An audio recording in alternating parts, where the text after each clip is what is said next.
Hola, ¿qué tal? Muy buen día para todos y todas. Espero que se encuentren muy bien.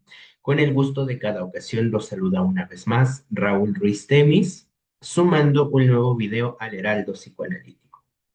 El día de hoy quiero abordar con ustedes una temática que en lo particular siempre ha llamado mi atención por cómo se ha transmitido, cómo se posiciona de pronto en los ambientes académicos en estos entrecruces entre las disciplinas, sí, particularmente psicología y psicoanálisis. Excluyo brevemente la psiquiatría, precisamente porque yo soy psicólogo de formación, no psiquiatra, y aun cuando trato de mantener cierto contacto y conocimiento con esta disciplina médica, definitivamente no es mi campo de expertise. Sin embargo, algo de ello sé, pero creo que no es lo suficiente como para pensar desde dentro, ¿no? Quizá un poco desde fuera sí, y desde ahí trataré de hacer algunas problematizaciones. El tema es este versus que en lo particular me parece siempre artificial, como un vicio en la transmisión, como una tradición, una costumbre, que ustedes me dirán si la han escuchado, si están de acuerdo, si de alguna manera tienen datos de los cuales yo, por supuesto, no conozca y pueda de alguna manera también reencauzar las reflexiones que espero logremos el día de hoy con este material. Generalmente, cuando yo he escuchado la discusión entre lo psicoanalítico o el psicoanálisis y lo psicodinámico, tiene que ver con una postura sosa, que en lo particular me resulta hasta absurda. Dicen, no puedo poner un nombre porque sería quizá dirigir la idea a personas en específico, y aquí lo trascendental es la idea per se. Dicen entonces, lo psicoanalítico difiere de lo psicodinámico porque este segundo toma a lo mejor sí un 60% de psicoanálisis y un 40% de otras disciplinas. De entrada, lo problemático que me resulta a mí escuchar estas referencias tan numéricas, hechas prácticamente al dedazo por la consideración de quien la enuncia, generan cierta dificultad, no solo para diferenciar, sino también para encontrar puntos de similitud entre lo que se pretende escindir. Hoy aspiro un poco a que vayamos diluyendo estas brechas imaginarias que creo que no tienen en realidad un apuntalamiento significativo en la práctica, en lo cotidiano, ni siquiera en la teoría del psicoanálisis. Desde ahí rescaté algunas citas que espero ustedes, si tienen el interés, quizá la inquietud de profundizarlas, puedan rastrearlas. Ya saben que siempre les comparto las referencias en las cuales me apoyo al final del video y posteriormente en la página de Instagram y de Facebook les dejo estas mismas imágenes, infografías, diapositivas, como la quieran ver, para que ustedes puedan consultarlas y puedan ir haciendo el rescate de información más puntual. ¿Vale? Entonces, un poco desde ahí parte mi inquietud y mi interés para hacer este video. Rastreando quizá de dónde puede surgir este prejuicio que, insisto, para mí no tiene un apuntalamiento real en el sentido de significativo, sino que es más bien como una especie de intentar distinguir lo indistinguible, Me encontré con una mención de Elizabeth Rudinesco y Michel Plon en el diccionario de psicoanálisis, que bueno, yo lo tengo así empastado, pero Editorial Paidós lo publicó en su última edición de este color amarillo. ¿No?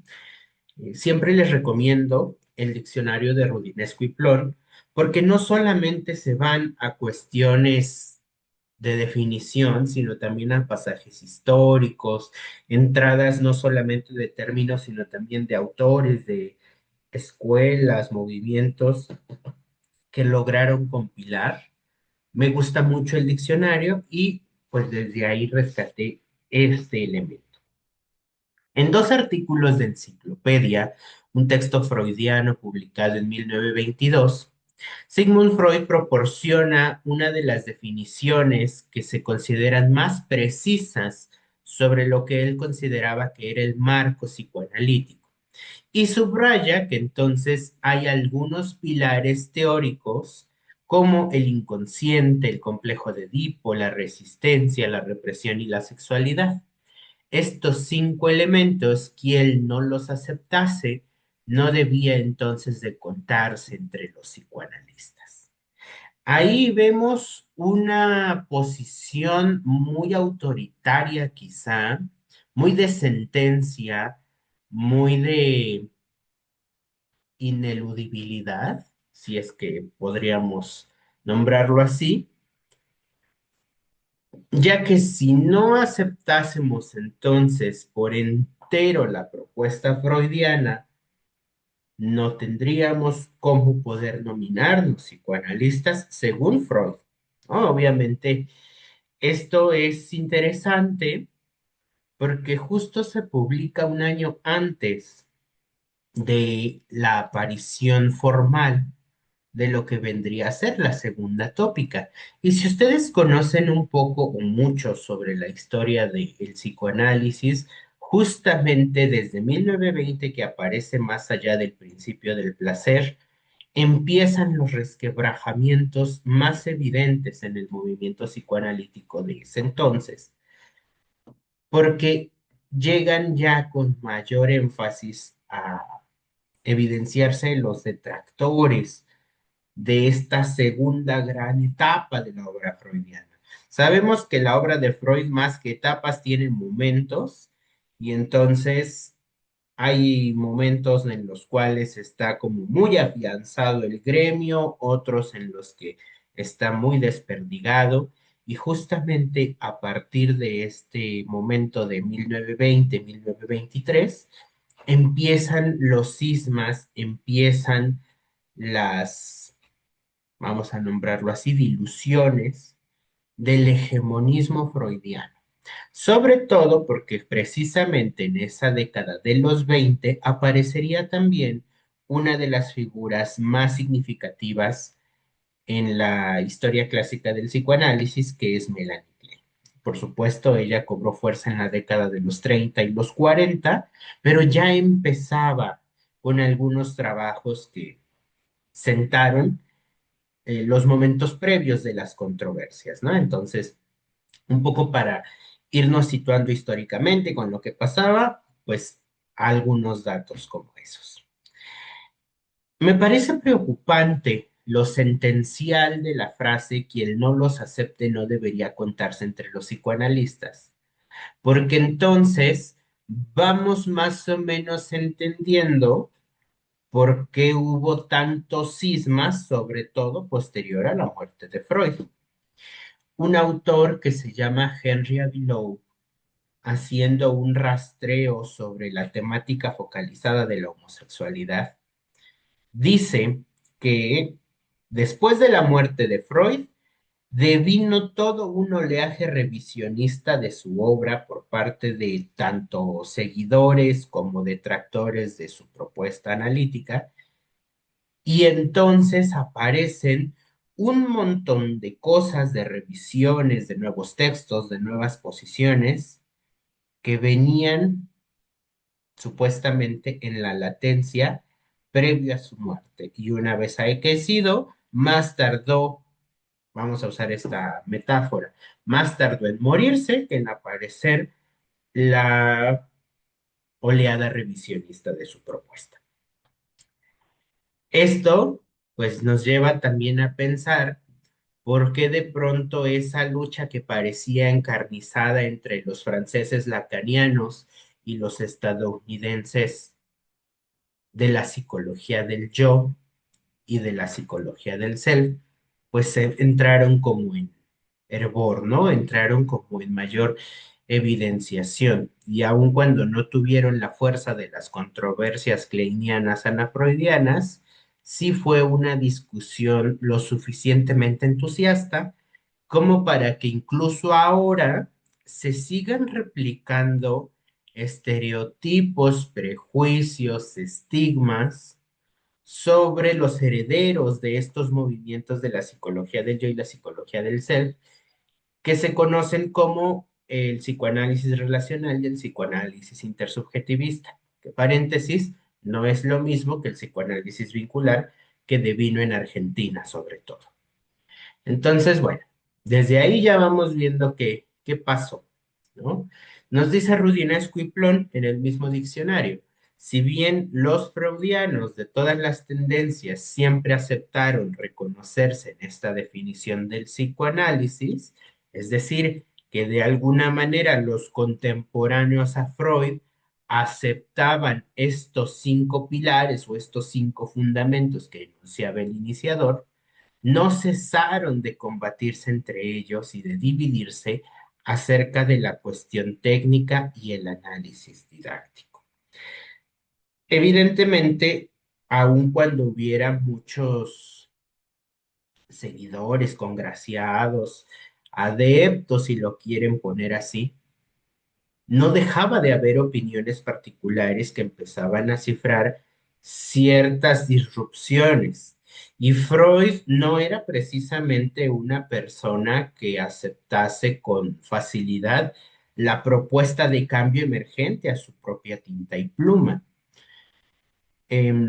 Pasajes, por ejemplo, lo tenemos con el caso de Ferenczi, con quien mantuvo, sí, una relación de mucha cercanía, incluso amistad, pero también hubo momentos en los cuales estuvieron sumamente distanciados, sobre todo cuando Ferenczi empezó a introducir la noción de las cuestiones de empatía al tratamiento psicoanalítico. ¿Se acuerdan ustedes que Freud decía que el psicoanalista, perdón, debía de ser como un cirujano, tratando de operar con el material sin involucrar su parte sensible, su parte emotiva?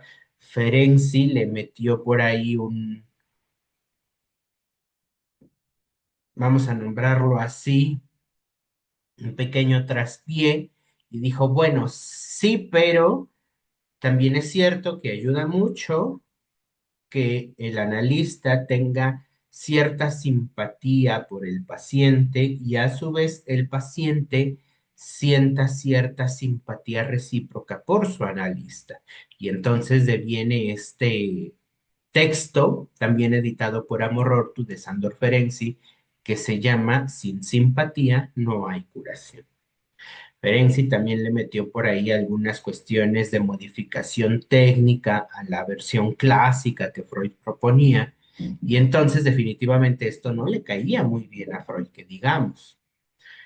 Esto pues llevó a que se alejasen en algunos momentos y se reencontrasen en algunos otros, pero pues evidentemente nos va dando pautas de cómo se relacionaba Freud, incluso con sus amigos psicoanalíticos, por así nombrarlos. Otro caso significativo es el de Víctor Taus, por ejemplo. Se dice que parte de su muerte autoprovista, su suicidio, se debió a que Freud no aceptaba y no veía con muy buenos ojos la obra de Víctor Taus, adicional a muchos otros elementos problemáticas de su propia subjetividad que decantaron en esa decisión de quitarse la vida. Por ahí algunos dicen que Freud censuraba mucho la participación de Taus en los círculos psicoanalíticos en los que se podían encontrar y que incluso un poco con terminología reciente peluceaba o ninguneaba varias de sus propuestas. No tengo la certeza como para decir sí, sí fue así, yo estuve ahí, yo lo presencié, definitivamente no, pero sí creo que también ya donde van empatando ciertas vivencias con Ferenczi, con Taus, con Jung, que bueno, fue todo un caso diferente, pero pues también nos habla de cómo se conoce a Freud, con Abraham, con la propia Ana Freud, bueno, pues por ahí vamos viendo que el iniciador de nuestra disciplina no tenía precisamente el mejor de los caracteres. Así que bueno, ahí encontré un primer enquistamiento, ¿no? Quien no hable de inconsciente, complejo de Edipo, de resistencia, de represión y de sexualidad, no es psicoanalista.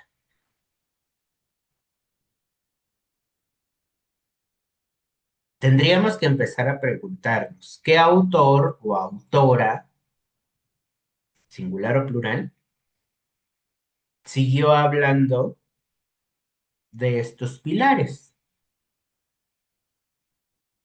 Al menos como Freud lo pretendía.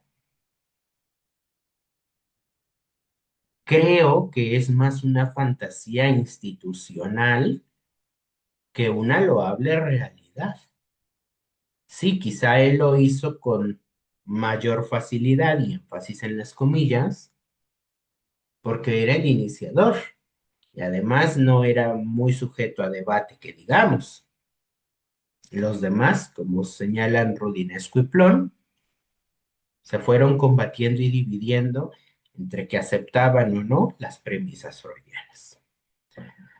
De ahí retomo un pasaje de Luis Hornstein, justamente intentando descifrar o definir o acercarnos a la respuesta de, bueno, ok, Freud dice que esos cinco elementos son los pilares o los fundamentos. ¿Qué quiere decir fundamento? ¿Qué significa? Y Hornstein, uno de los psicoanalistas argentinos aún activos, que tiene propuestas muy interesantes, también revisionistas, no solo freudianas, sino lacanianas, kleinianas, etcétera, en este libro, Ser analista hoy, dice que los fundamentos no son una matriz, es decir, no es algo de lo que surge todo lo demás. Cuando más, a lo sumo, los fundamentos son una formatriz, es decir, algo que da forma, una delimitación de la teoría, de la práctica, del método del psicoanálisis como disciplina, que impide su disolución o el caos. Es decir, los fundamentos permiten ir trazando estos puntos de encuentro y desencuentro, convergencia y divergencia entre las diferentes líneas de pensamiento psicoanalítico y las disciplinas que están alrededor del mismo. Los fundamentos entonces para Luis Hornstein son una herramienta útil para renovar el psicoanálisis. Y entonces fíjense la importancia del término, renovar, no replicar, no duplicar, no continuar, renovarlo. Si ustedes piensan en cualquier autor contemporáneo, posterior a Freud, que es el iniciador, fue renovando, fue generando ideas que justamente abonaban a puntos ciegos, a puntos críticos, a zonas oscuras, a terrenos inexplorados, siempre renovando el alcance de la disciplina psicoanalítica, habilitando el tratamiento a niños, adolescentes, adultos mayores, a diferentes problemáticas de la vida psíquica, anímica, mental de los sujetos. Ya lo veíamos la semana pasada con el video de los criterios de analizabilidad. Y entonces Hornstein nos dice, frente a estas posibilidades, hay que leer, volver a pensar y volver a leer lo leído para que eso no sea lo ya leído. Es decir, pues yo ya leí consejos al médico, yo ya leí sobre la dinámica de la transferencia, yo ya leí envidia y gratitud, yo ya leí realidad y juego. Y luego hay que volver a estos textos, hay que volver a pensar para que podamos renovar. ¿Por qué? Porque cada leída, cada relectura, cada vuelta a pasar por el texto puede inaugurar nuevas imaginarizaciones, nuevos elementos para aplicar a nuestra práctica, a nuestra forma de socializar los saberes psicoanalíticos, a desmontar las parroquias psicoanalíticas que por supuesto van buscando cierta actuación dogmática. Una idea similar tiene Juan David Nacio en su libro del placer de leer a Freud, ¿no? Juan David Nacio en ese texto dice que volviendo a los textos clásicos, palabras más y palabras menos, podremos repensar y podremos traer nuevas ideas a nuestra realidad actual. Entonces, tanto Nacio como Hornstein tienen una idea similar sobre la necesidad de ir renovando el psicoanálisis. Para Hornstein, entonces, los fundamentos, los pilares, no tienen por qué pensarse o vivirse o transmitirse como dogmas, sino como ideas fuerza, es decir, nuevas ideas que puedan producir más ideas. ¿Sale? Hornstein apunta a la noción recursiva de la transmisión psicoanalítica, es decir, un producto se vuelve productor de aquello que lo produjo. Un saber que produce saber seguirá produciendo otro saber. Va en una lógica de espiral, no en una lógica lineal. Primero, luego, entonces. ¿Sale? Eso es el planteamiento de las ideas fuerza, que una idea vuelta a pensar, vuelta a leer, permita nuevamente crear una lectura distinta, una apreciación distinta, la expansión del horizonte de pensabilidad.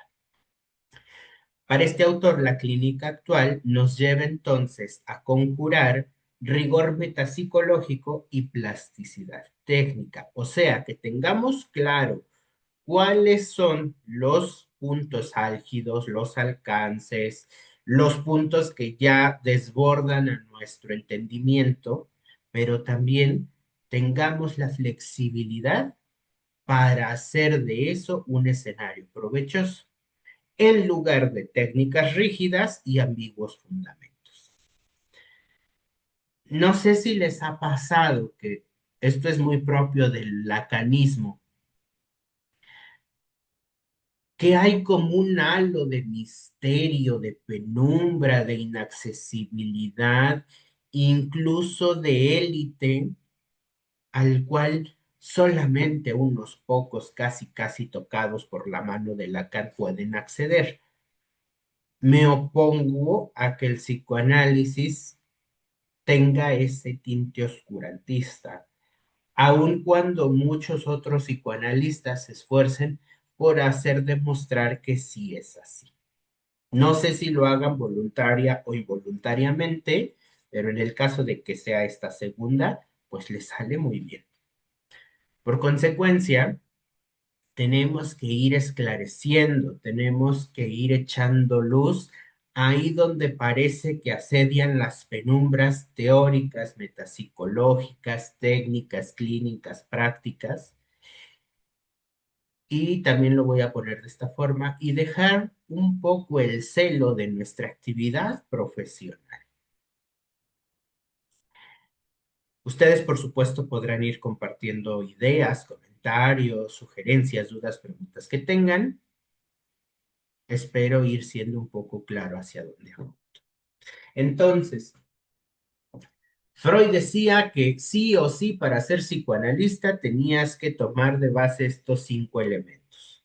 Pero Hornstein, un siglo después prácticamente, le contesta, más bien es importante que los conozcamos, que no perdamos de vista hacia dónde vamos, pero también que sepamos qué hacemos, cómo lo hacemos, para qué lo hacemos, y en lugar de rigidizarnos, seamos mucho más eficientes, mucho más recursivos, mucho menos estáticos. Ahora, vamos ahora entrando específicamente en delimitar. Los psicoanalíticos son esos fundamentos, lo psicoanalítico tiene que ver con la técnica que aplicamos para poder intervenir en el escenario con el paciente. Y yo les hago la pregunta, ¿existe una única forma de hacer clínica, es decir, de aplicar la técnica psicoanalítica, o hay algo tal como la técnica en psicoanálisis? Ya les compartía yo en el video introductorio del canal del Heraldo Psicoanalítico que definitivamente no. Vamos hacia líneas complejas, vamos hacia líneas de entendimiento que se bifurcan, que apuntan a escenarios diversos. Y entonces me gusta este aporte de Félix Velasco Alba, un psicoanalista mexicano que también sigue produciendo eh, libros, teoría, abonos al entendimiento del psicoanálisis. Dice él, nos inclinamos por considerar al psicoanálisis como un tipo complejo y elaborado de psicoterapia, coexistiendo actualmente con diferentes tratamientos individuales que utilizan un marco teórico y técnicas emanadas de la metapsicología freudiana. O sea, aquí lo importante entonces para hablar de psicoanálisis es tener en cuenta los aspectos metapsicológicos, que eso es algo que también cuando fui docente en los grupos con los que tenía contacto, intenté hacer hincapié. Como psicoanalistas, nuestra materia son los elementos metapsicológicos. Para los psicólogos, lo primordial es lo fenomenológico, aquello que es visible, remitible, cuantificable, observable. ¿Por qué? Porque son elementos que de alguna manera pueden ser observados en lo empírico, no porque decidiésemos hacer una diferenciación taxativa, sino porque vamos a ponerle apellido, el psicólogo cognitivo, el psicólogo conductual, el psicólogo sistémico, va a dar prioridad a esta fenomenología. En psicoanálisis trabajamos con metapsicología. Fantasías, relaciones de objeto, angustias, ansiedades, conflictos, instancias, sistemas, que son cuestiones que quizá no podemos ver directamente, sino a partir del discurso, a partir de la verbalización, a partir del enunciamiento.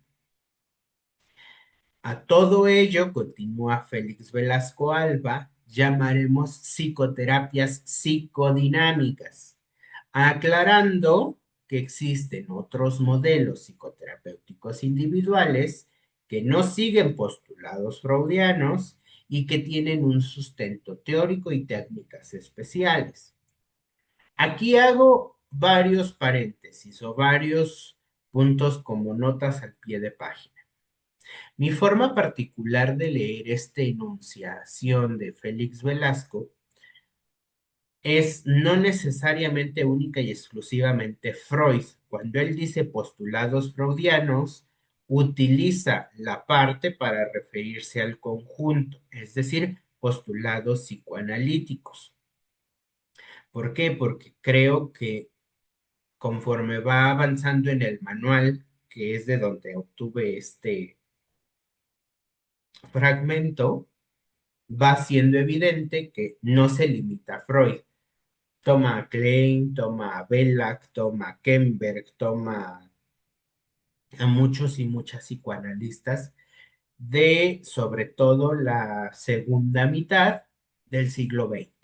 Entonces, ese primer punto. Segundo punto, aunque no menciona explícitamente cuáles son esos otros modelos psicoterapéuticos, yo podría pensar o referir que están todos los otros modelos psicológicos, el humanista, el existencial, el cognitivo, el conductual, el sistémico, el narrativo, el gestalt, todos los que existen.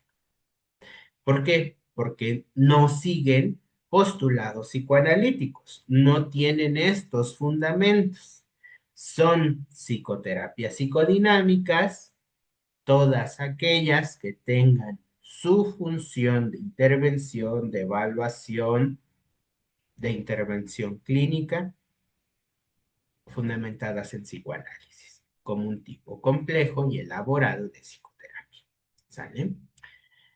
Y tercer punto, él habla de modelos psicoterapéuticos individuales. ¿Qué pasa con los modelos psicoterapéuticos grupales? Aquellos que trabajan parejas, familias, grupos de psicoterapia. Vamos viendo cómo las definiciones, los estudios, sí tienen muchos elementos que incluyen, pero también dejan por fuera a muchos otros que no por no mencionarlos ya no son de interés psicoanalítico en este caso. No, simplemente que quizá no están en el radar del autor o la autora que los enuncia. Y entonces Félix Velasco Alba dice que para él las psicoterapias psicodinámicas pueden dividirse en tres grupos. El tratamiento psicoanalítico clásico, la psicoterapia psicoanalítica que tiene dos vertientes, la expresiva y la de apoyo, y la psicoterapia dinámica breve. Una aclaración que hace el propio Félix Velasco Alba en su libro de Manual de Técnica Psicoanalítica es que no hay un consenso entre las instituciones, los grupos, los gremios, los círculos de estudio en psicoanálisis sobre la clasificación. Esta es prácticamente una propuesta suya que dice puede o no puede ser aceptada. A mí, Raúl Ruiz en lo particular, me resulta muy esclarecedora porque nuevamente nos permite ir dándole ese lugar de formatriz de la que hablaba Hornstein a los fundamentos psicoanalíticos. Cada una de este tipo de psicoterapia va a tener técnicas distintas, va a tener estrategias distintas, mobiliario distinto, temporalidades distintas, frecuencias, duraciones, usos de la transferencia y la contratransferencia distintas, que por supuesto es necesario de conocer para que de alguna manera sepamos qué estamos haciendo. Ejemplo, hay muchas personas que actualmente creen que hacen o llevan o tienen un tratamiento psicoanalítico clásico. Pero si nos ponemos estrictos, el tratamiento psicoanalítico clásico, al menos como lo pensaba Freud, era de 5 a 6 veces por semana. Pregunto, ¿cuántos de nosotros, nosotras, estamos yendo a sesión de psicoanálisis 5 o 6 veces por semana. Ya no nos pongamos tan freudianos. 3.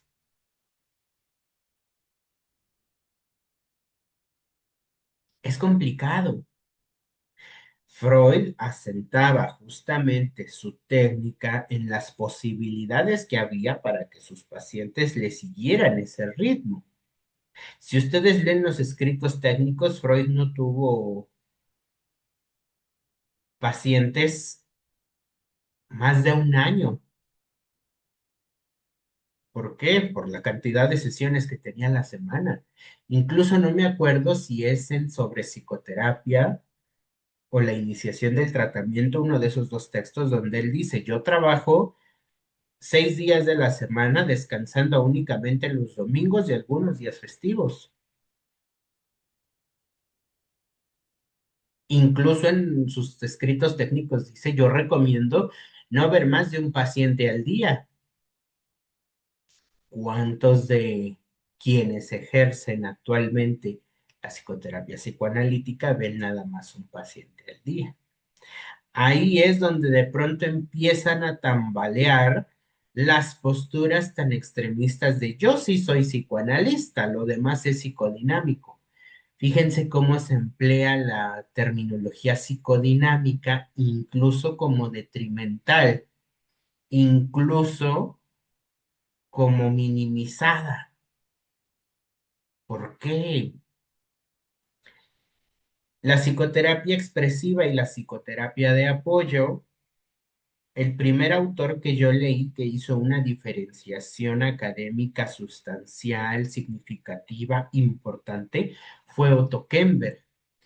Y eso lo leí, si no mal recuerdo, en el libro de Trastornos Graves de la Personalidad, que está publicado por el Manual Moderno a finales de la década de los 90 en México, que retoma toda la experiencia clínica de Kemper hasta ese momento.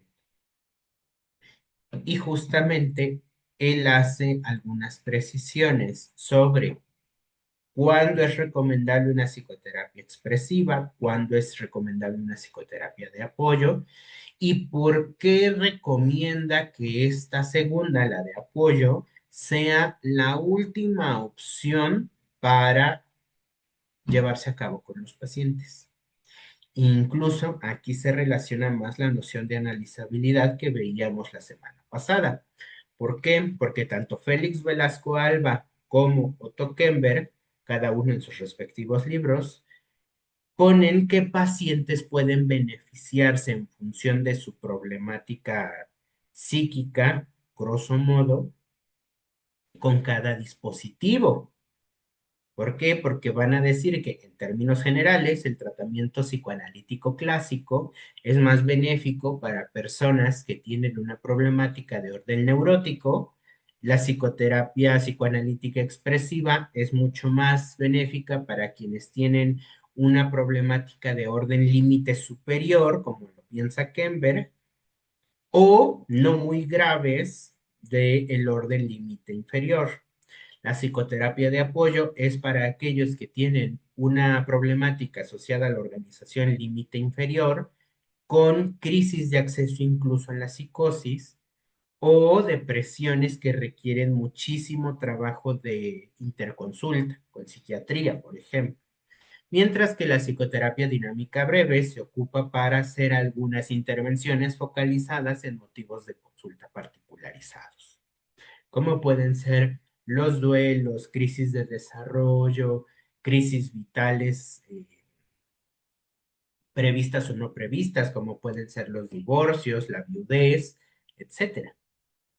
Y cada uno de estos dispositivos, el clásico, el expresivo, de apoyo o el breve, tienen autores y autoras que abonaron más o menos a cada uno de ellos. Por ejemplo, en los clásicos, pues tenemos a Freud, a Abraham, a Ferenczi, a Lacan, a Klein, a Winnicott, definitivamente todos los autores y autoras que concebimos como clásicos. En la psicoterapia expresiva, tenemos a Kember, tenemos también algunas propuestas del mismo Winnicott, que aun cuando no las trabajó desde ahí, o al menos directamente, sí abonaron en los entendimientos para el tipo de intervenciones que se hacen, ya no tan genéticas, por ejemplo, en el caso de la interpretación, sino situadas en un momento actual. Tenemos a Paulina Kember, que bueno, aunque ella trabajó más con niños y adolescentes, también fue muy partidaria de lo expresivo, a Margaret Mahler. En la de apoyo es un poco más ligada a los psicoanalistas que estuvieron en contacto con su formación psiquiátrica. Tenemos también aportes de Otto Kember, de Franz Alexander, de Helen Rose, que está más adelante, de Frida von Reichmann, de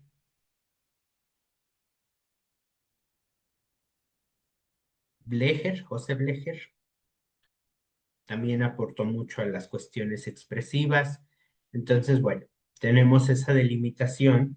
Y en las dinámicas breves, Eduardo Brager, Fiorini, Leopold Belak, ¿no? De él es muy conocido por la psicoterapia breve, intensiva y de urgencia.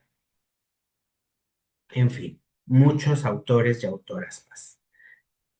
Vemos entonces cómo, aun cuando todos estos dispositivos clínicos trabajan psicoanalíticamente, no tienen ni los mismos objetivos ni las mismas pautaciones de aplicabilidad técnica.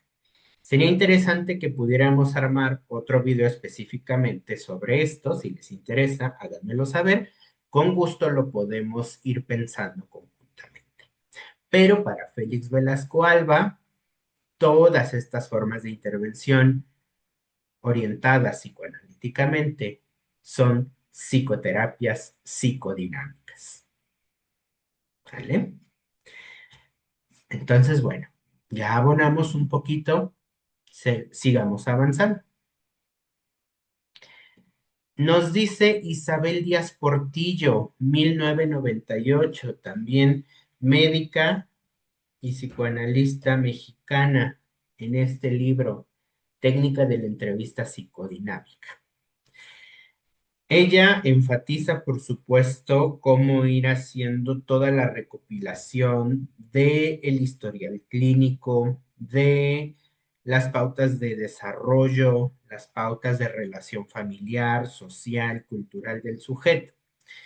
Me interesa nada más rescatar lo que remite directamente al tema que nos convoca. Dice, el punto de vista psicodinámico considera los fenómenos psíquicos como la resultante de un conflicto entre fuerzas psíquicas opuestas. Fíjense entonces, esto es básicamente todo lo devenido a partir de la segunda tópica freudiana, el conflicto entre las fuerzas o entre las entidades o las instancias, el ello, el yo y el superyo, que después los lacanianos modificaron y que dijeron no, definitivamente eh, tenemos que hacer todo un viraje, todo un retorno para pensar más allá de cuestiones imaginarias. Eso fue otra cosa, pero al menos con Freud fue eso, ¿sale? Y ese es el punto de vista psicodinámico para Isabel Díaz Portillo. Este enfoque implica entonces la existencia de una estructura psíquica de la que emanan y en la que se controlan, canalizan y dirigen aquellas fuerzas. Sabemos que la estructura también es todo un tema. Tendríamos que hacer no uno, sino varios videos. En lo particular, no me gusta mucho la idea de estructura, tiendo a pensar más en términos de organización, porque la idea de estructura lleva a fijeza, lleva a inmovilidad, lleva a rigidez, mientras que la lógica de organización tiende más a movilidad, a dinámica, a mejoramiento, a progreso, pero también a regresión, a fortalecimiento y debilitamiento de esos componentes. Lo podríamos quizá exponencializar en algún otro momento. Pero fíjense entonces cómo eso que se piensa como psicoanálisis es denominado para Isabel Díaz Portillo el punto de vista psicodinámico. Y no baste con eso, dice que los conceptos que resumen este punto de vista psicodinámico es la teoría psicoanalítica.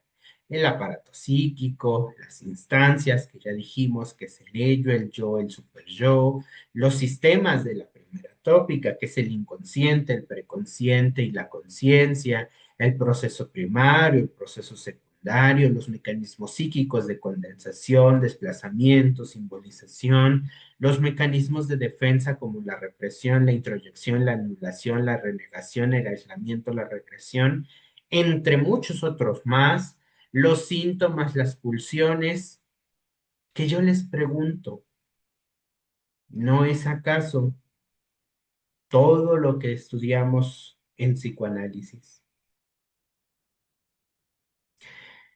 Espero que a estas alturas vayan viendo cómo justo voy abonando a que pensemos que ese versus entre lo psicoanalítico y lo psicodinámico no es más que una brecha imaginaria, como lo planteaba al inicio. Nunca he encontrado un material, un libro, un texto, un autor, una autora que haga una diferenciación significativa más allá del prejuicio numeral del que les hablaba, que un tanto por ciento toma del psicoanálisis y que otro tanto por ciento toma de otra disciplina.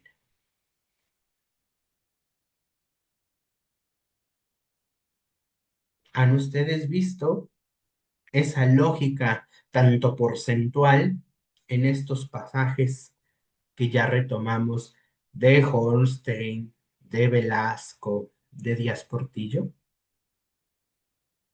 Yo no. Díganme ustedes, ¿qué van pensando?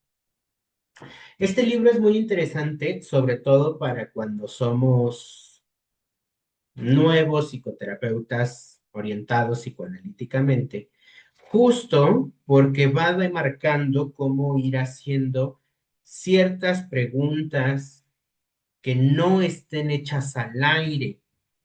Una de las premisas fundamentales de Díaz Portillo es: todos necesitamos un marco conceptual, un marco teórico de fondo para hacer entrevistas, porque entonces sabemos más o menos qué información nos resulta relevante en nuestro ejercicio clínico.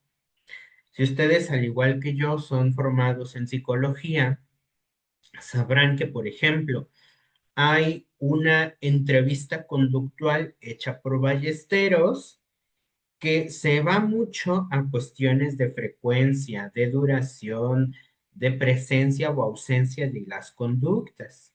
Si ustedes conocen los modelos sistémicos posmodernos como el centrado en soluciones, saben que existen diferentes tipos de pregunta reflexivas, circulares, directivas. Tiene que ver con el marco de fondo para hacer la entrevista. En psicoanálisis o desde el punto de vista psicodinámico, nuestras preguntas tienen que ir dándonos información de estos elementos, de el mundo psíquico, de la metapsicología, de la subjetividad de quien nos consulta. Y esto, por supuesto, lo hace muy interesantemente Díaz Portillo en este texto. Isabel Díaz Portillo desafortunadamente ya falleció el año pasado.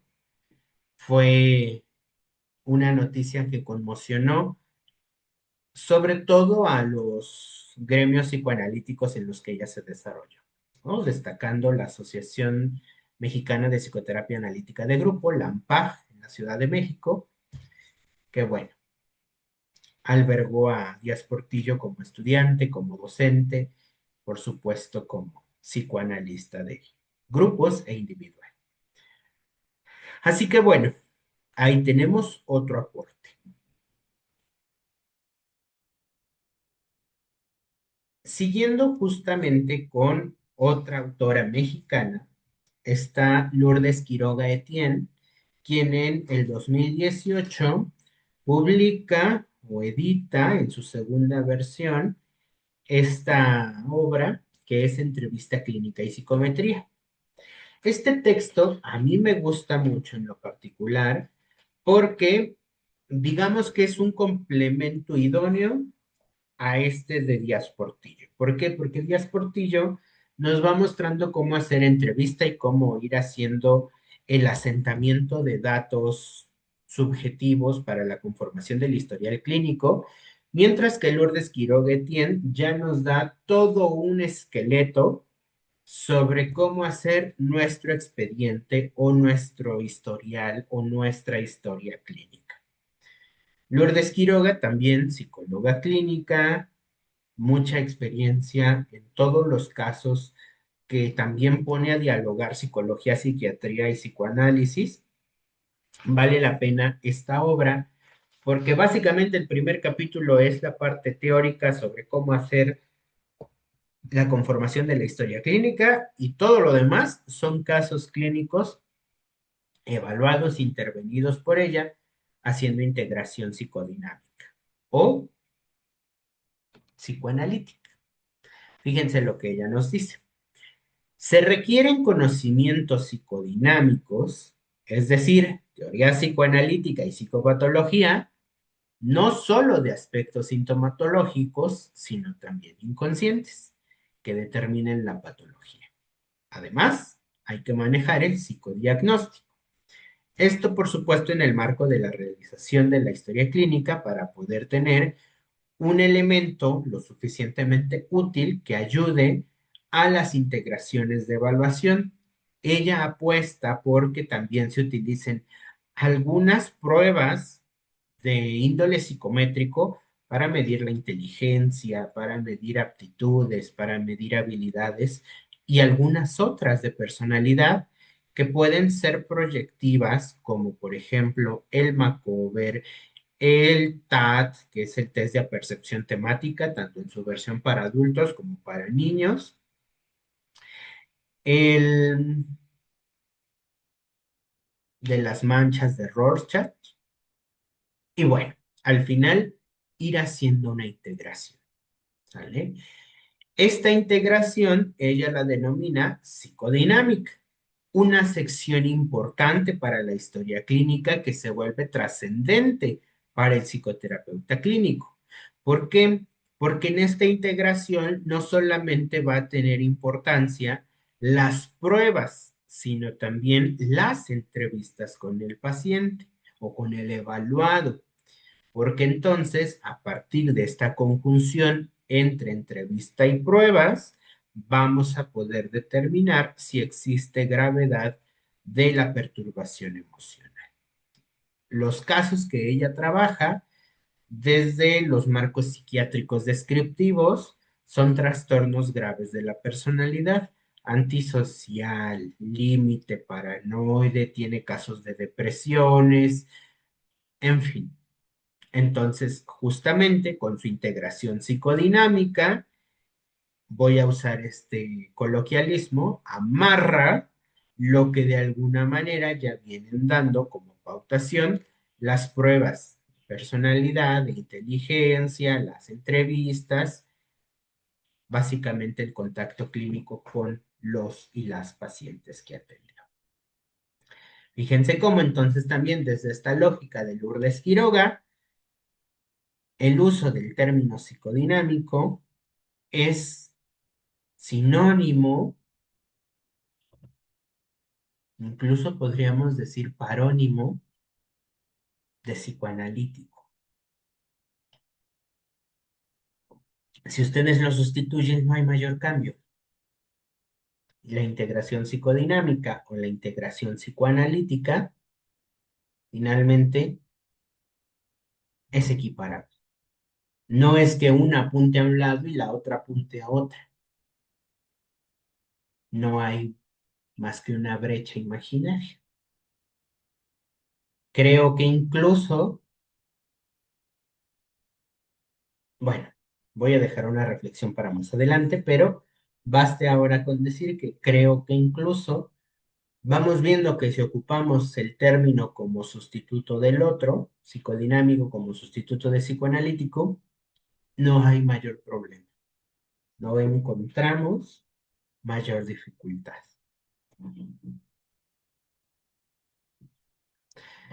Retomo ahora un pasaje quizá un poco más largo de Joan Coderch en su libro de Psiquiatría Dinámica, publicado por primera vez en el 75 y reeditado, si no mal recuerdo, en el 2006, en la última versión que salió, publicado por Editorial Herder. Aquí la pregunta es, bueno, si psicodinámico y psicoanalítico pueden ser usos indistintos que no afectan hacia dónde apunta la intervención, la evaluación, la entrevista, la integración, ¿por qué caramba existen los dos términos? ¿Por qué hubo la necesidad de crear una terminología distinta? Y entonces, en este texto, que de hecho es en el prólogo, no, no es en el prólogo, es en la introducción que escribe Coderch en el 75, dice que él retoma de Franz Alexander y de Helen Rose la siguiente frase. La corriente dinámica en psiquiatría es el resultado del impacto de la teoría, el método, la investigación y la terapia psicoanalítica sobre la psiquiatría en su conjunto. Entonces, el uso del término psicodinámico responde más a una necesidad de los psiquiatras que a una necesidad de los psicoanalistas. ¿Por qué? Porque en esa misma introducción, Coders dice que hay una lógica imperante en ese momento de psiquiatría orgánica, de la que vienen siendo los herederos en ese momento actuales de los padres iniciadores, fundadores como Pinel, como Breyer. No, no, no.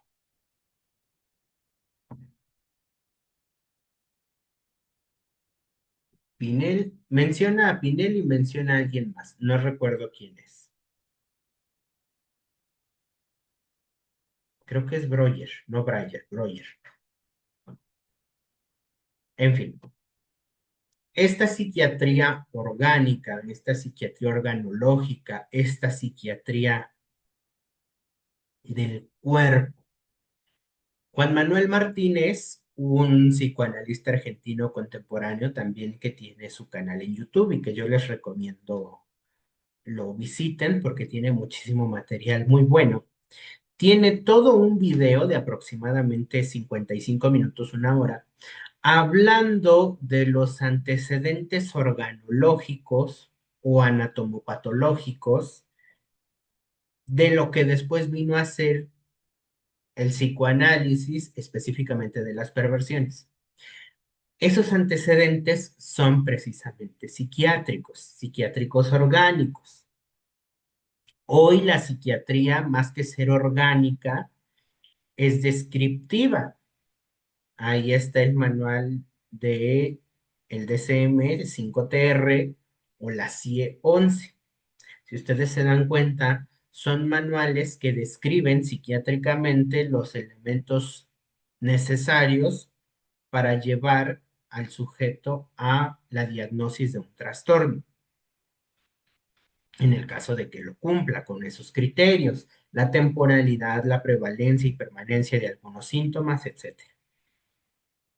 Pero en el siglo XX, es decir, en el siglo pasado, en el cual la psiquiatría tomó contacto con el psicoanálisis, justamente como lo retoma Coderch de Alexander y Rose, hubo la necesidad de distinguir qué psiquiatras seguían la lógica orgánica y qué psiquiatras seguían la lógica dinámica o psicoanalítica.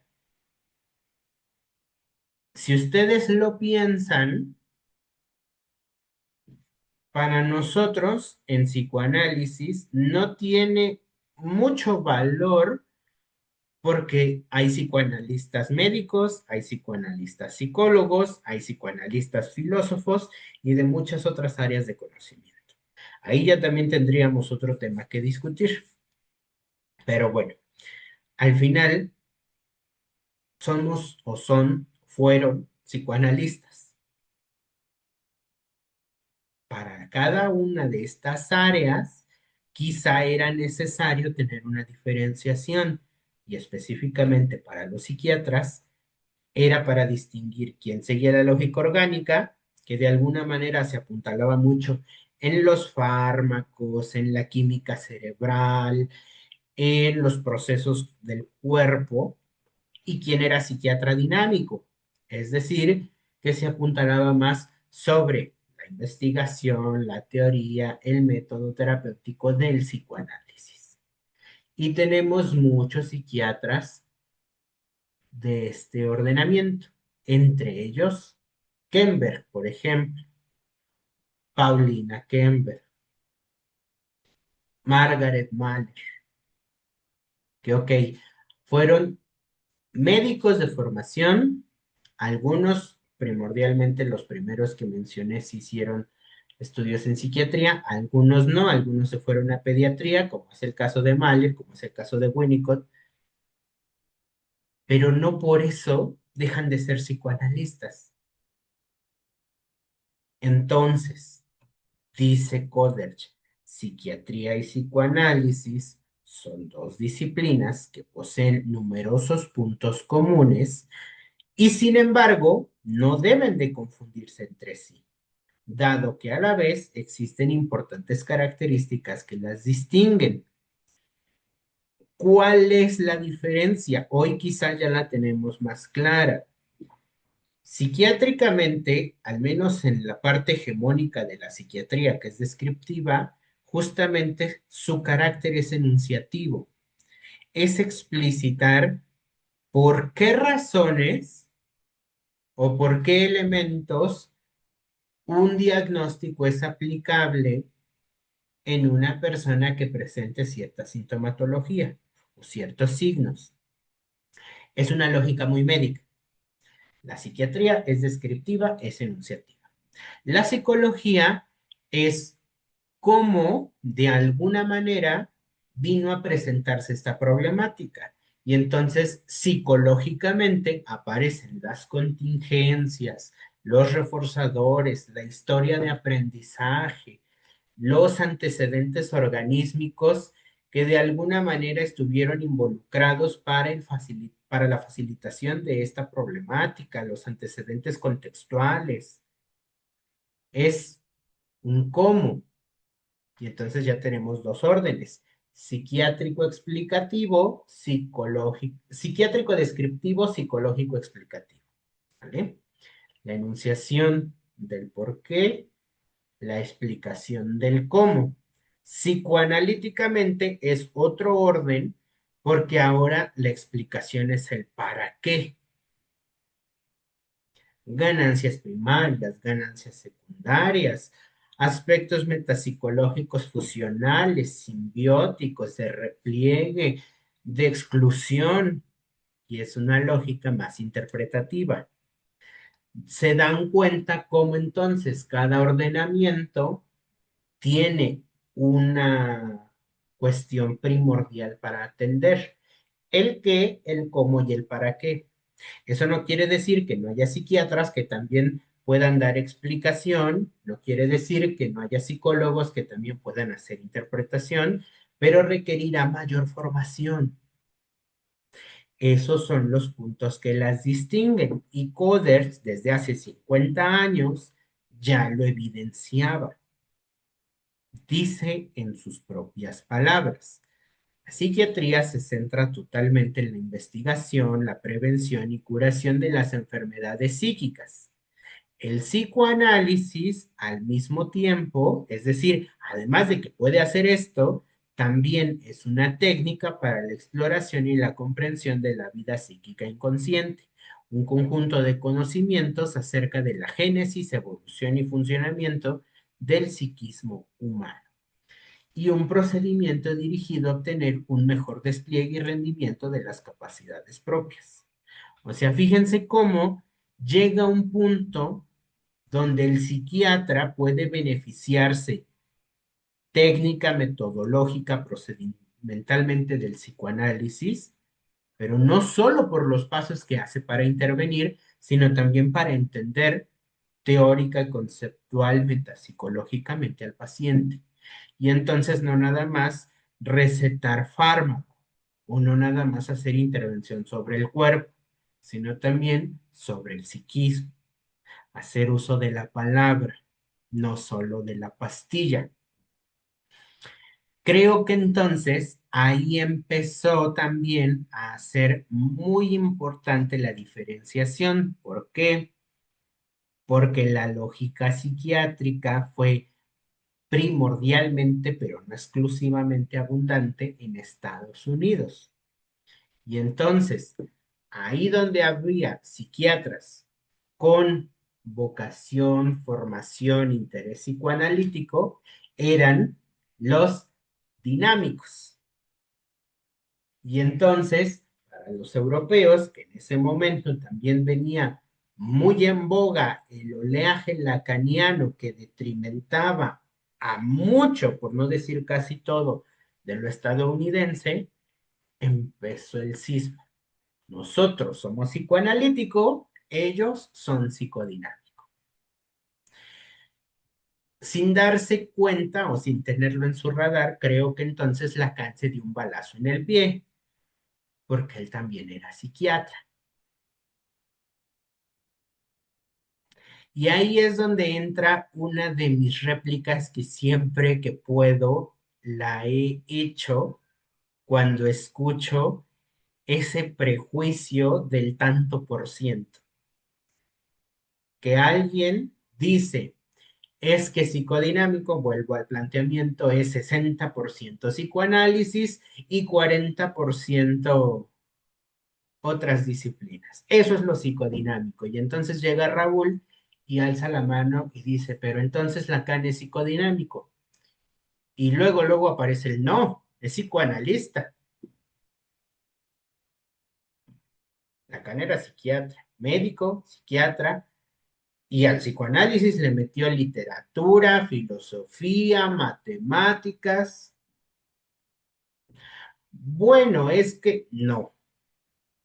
Ahí se evidencia que justamente la metáfora numérica porcentual es un prejuicio detrimental más que una loable realidad. Porque justamente también casualmente, otra vez énfasis en estas comillas, quienes hacen uso de esta distinción entre lo psicoanalítico y lo psicodinámico tienden a identificarse más con lo lacaniano. Ha sido una constante que me he encontrado. Quienes más lo enuncian son quienes están de acuerdo con esa parroquia psicoanalítica lacanista. Hornstein tiene alguna mención por ahí que por ahora vamos a prescindir de ella, pero que valdría la pena que ustedes pudieran explorar si en algún punto llama su atención.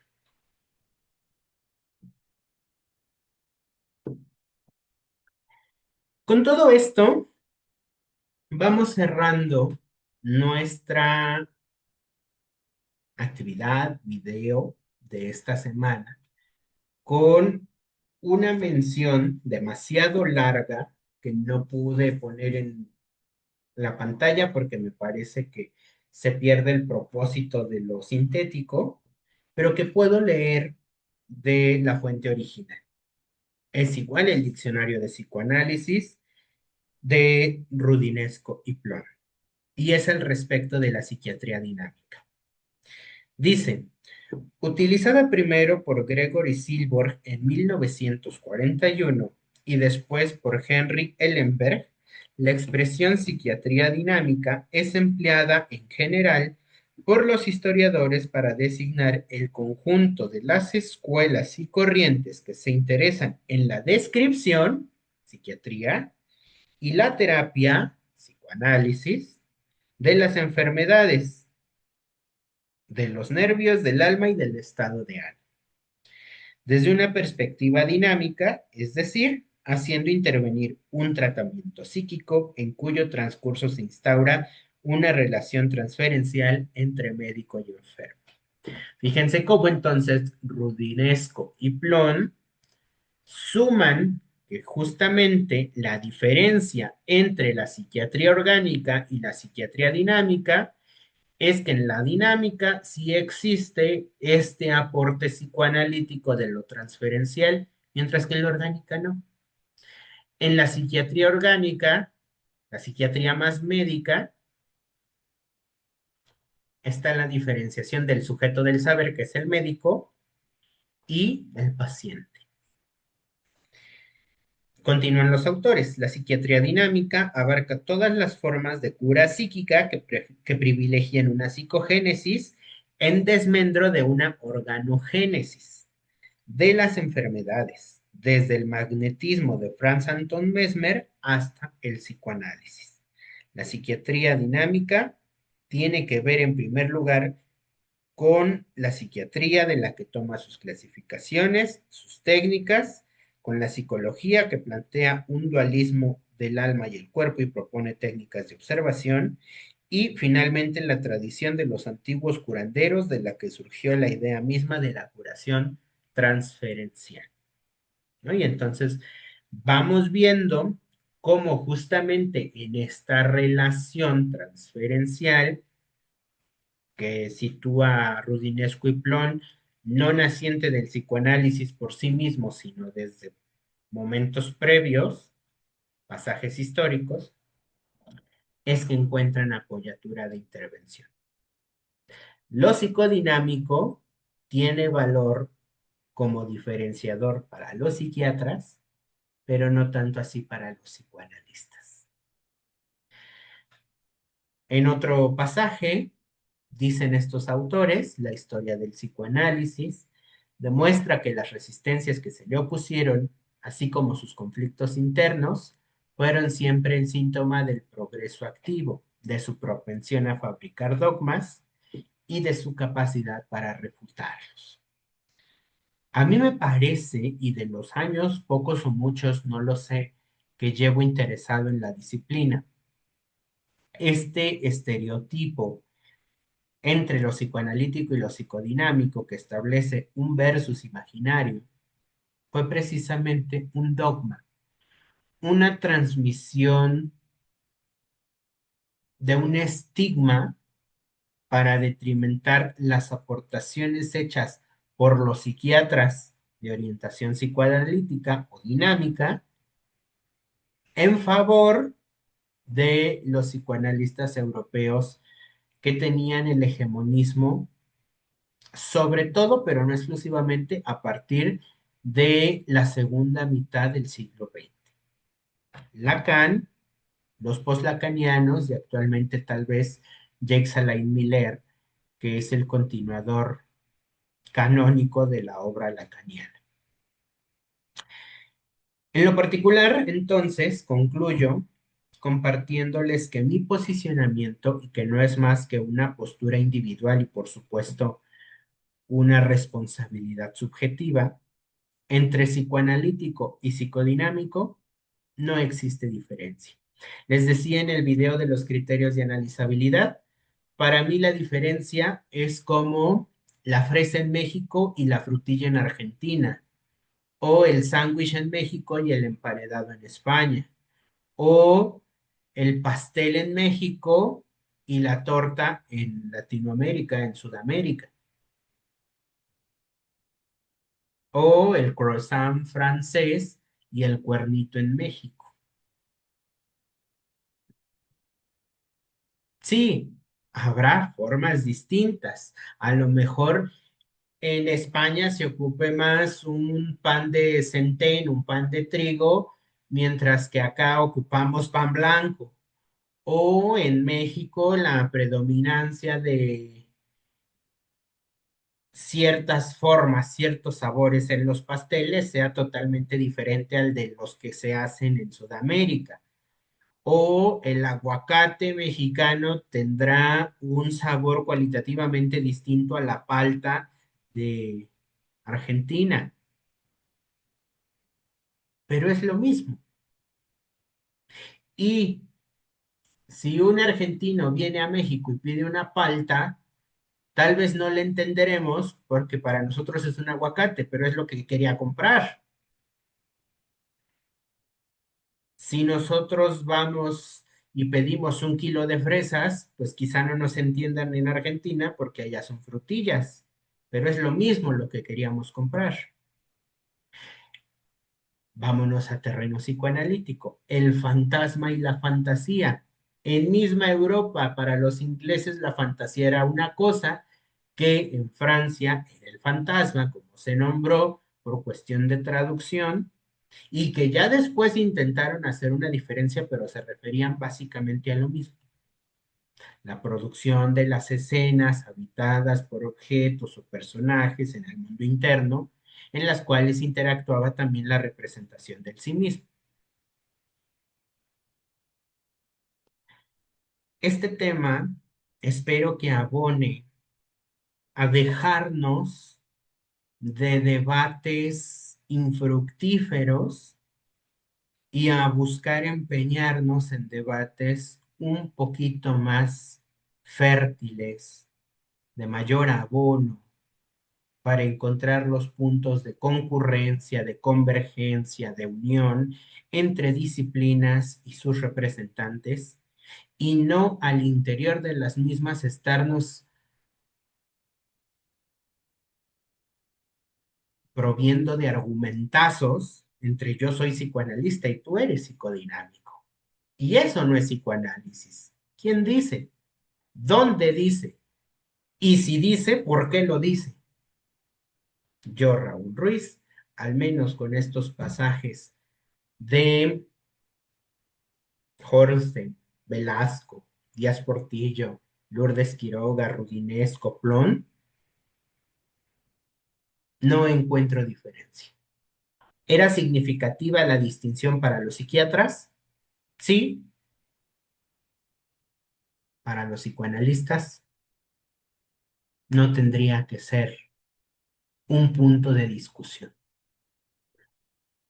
Esto es importante también porque actualmente el psicoanálisis ya está un poco más, no digo que todo, pero un poco más en manos de quienes estamos formados en la psicología y no tanto así en quienes están formados en medicina. Eso cambia cualitativamente el vuelco. Pienso, por ejemplo, en los centros de estudios universitarios que usan el término psicodinámico, un poco huyéndole también a la lógica de el imaginario psicoanalítico. Entre que se acepta, entre que no se acepta, entre que está dentro o entre que está de salida el psicoanálisis de las universidades, el término psicodinámico ha servido como una manera encubierta de hacer prevalecer al marco, a la técnica, a la clínica, a la teoría psicoanalítica en los centros de estudios. La pregunta es, ¿por qué? ¿Para qué? ¿Qué se busca? Sería interesante seguir rastreándolo, pero por ahora daremos por concluido este encuentro. Aquí está la bibliografía en la cual me basé: la psiquiatría dinámica de Coders, la técnica de la entrevista de Díaz Portillo, Ser analista hoy de Luis Hornstein, la entrevista clínica y psicometría de Quiroga el diccionario de Rudines Fiplón y por supuesto el manual de técnica de Félix Velasco. Les recuerdo que este video se queda en el canal de YouTube, pero la infografía, todas estas imágenes con la información, las subiré en el progreso de los días a la página de Instagram y Facebook del Heraldo Psicoanalítico para que las puedan visitar, para que puedan guardar las imágenes, pueden descargarlas, pueden compartirlas. No tengo ningún problema con ello. ¿Sale? Por ahora es todo de mi parte. Espero que el material resulte de interés para ir cerrando brechas que no existen y si existen, pues seamos lo suficientemente rigurosos para saber cuándo atañen a nuestra práctica y cuándo no. Espero, si hay alguna duda, comentario, poder resolverlo a la brevedad en cuanto ustedes me lo dejen por escrito y si no, nos estaremos viendo la siguiente semana con un video nuevo del Heraldo Psicoanalítico. Con el gusto de siempre, se despide Raúl Ruiz, deseándoles un excelente día. Hasta pronto.